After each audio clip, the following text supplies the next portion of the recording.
Assalamualaikum warahmatullahi wabarakatuh. Selamat pagi anak-anak. Gimana kabar kalian hari ini? Ibu harap kalian semua selalu diberi kesehatan dan tetap semangat belajar ya. Nah, sebelum kita mulai pelajaran, marilah kita berdoa terlebih dahulu. Berdoa dimulai.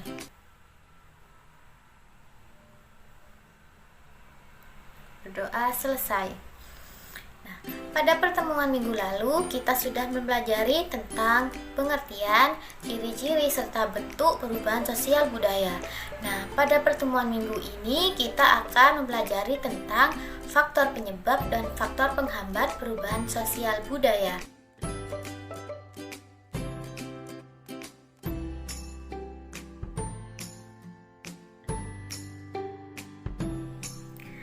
Yang pertama kita akan bahas tentang faktor penyebab perubahan sosial budaya dulu ya. Ada yang tahu faktor penyebab perubahan sosial budaya itu ada berapa? Nah, Ibu kasih tahu ya. Faktor penyebab perubahan sosial budaya itu ada 7. Yang pertama yaitu bertambahnya dan berkurangnya jumlah penduduk. Bertambahnya dan berkurangnya jumlah penduduk ini dapat menyebabkan terjadinya perubahan sosial budaya. Mengapa sih perubahan jumlah penduduk ini dapat menyebabkan terjadinya perubahan sosial budaya? Sebab semakin besar jumlah penduduk, semakin banyak pula permasalahan yang dihadapi di suatu daerah tersebut. Contohnya, jumlah penduduk yang besar di Indonesia, terutama di daerah perkotaan, mengalami peningkatan karena adanya urbanisasi. Nah, pertambahan jumlah penduduk yang meningkat ini dapat mempengaruhi lahan yang akan ditempati serta sarana dan prasarana yang dibutuhkan. Maka terjadilah banyak perubahan sosial budaya yang terjadi di kota tersebut. Sementara bagaimana dengan wilayah yang ditinggalkan oleh penduduknya? Dengan banyaknya penduduk yang berbeda ke kota, maka dapat menyebabkan banyak lahan yang terbengkalai di daerah tersebut, sehingga daerah tersebut menjadi kurang berkembang karena banyak tenaga produktif yang berpindah ke kota. Faktor penyebab yang kedua yaitu penemuan baru. Nah, penemuan baru ini memang banyak membawa perubahan sosial budaya dalam kehidupan masyarakat.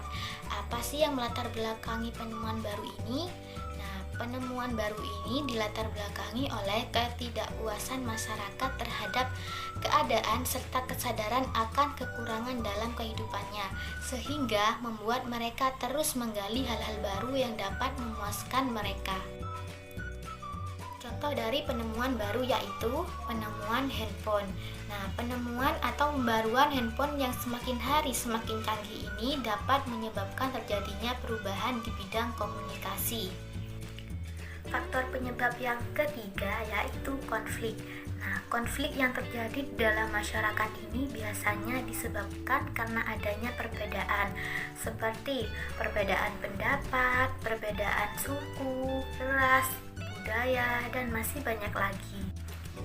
Dengan adanya konflik tersebut dapat menyebabkan masyarakat menjadi terpecah dan membuat pola kehidupan masyarakat yang baru, sehingga terjadilah perubahan sosial budaya di dalam kehidupan masyarakat tersebut.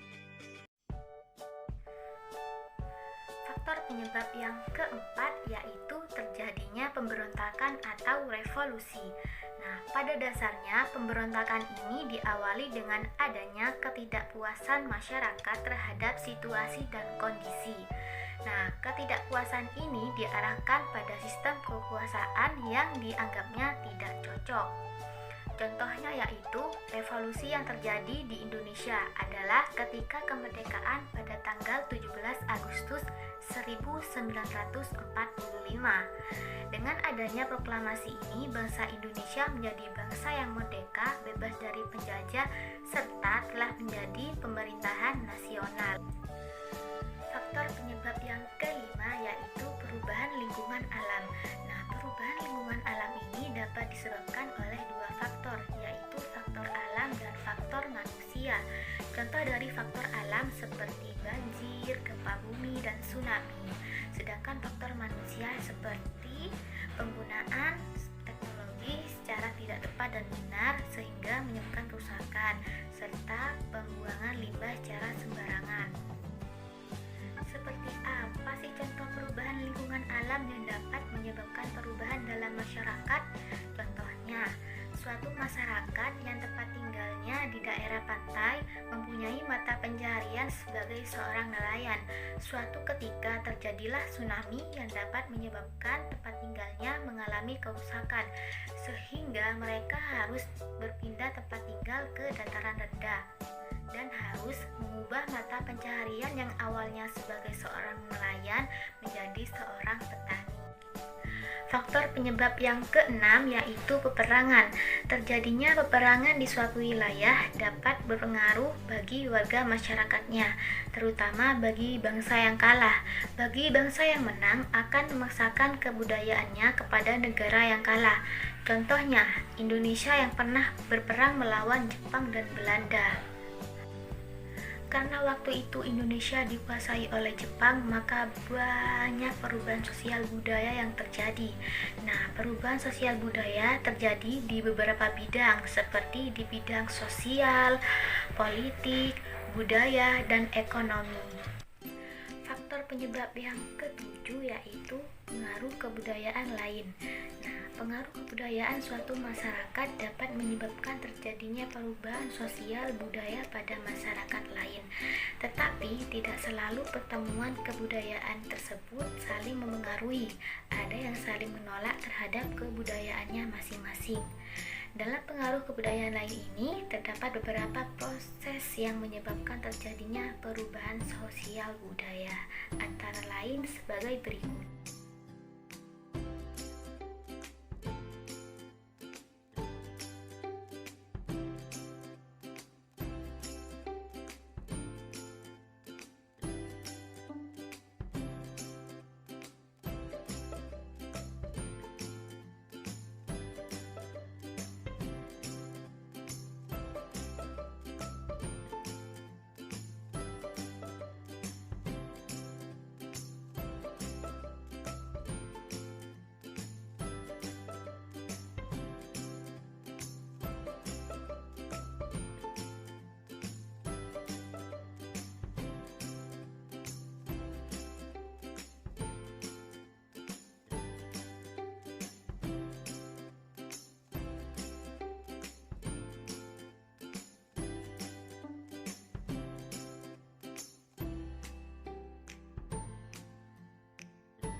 Setelah kita membahas tentang faktor penyebab perubahan sosial budaya, maka selanjutnya kita akan bahas tentang faktor penghambat perubahan sosial budaya.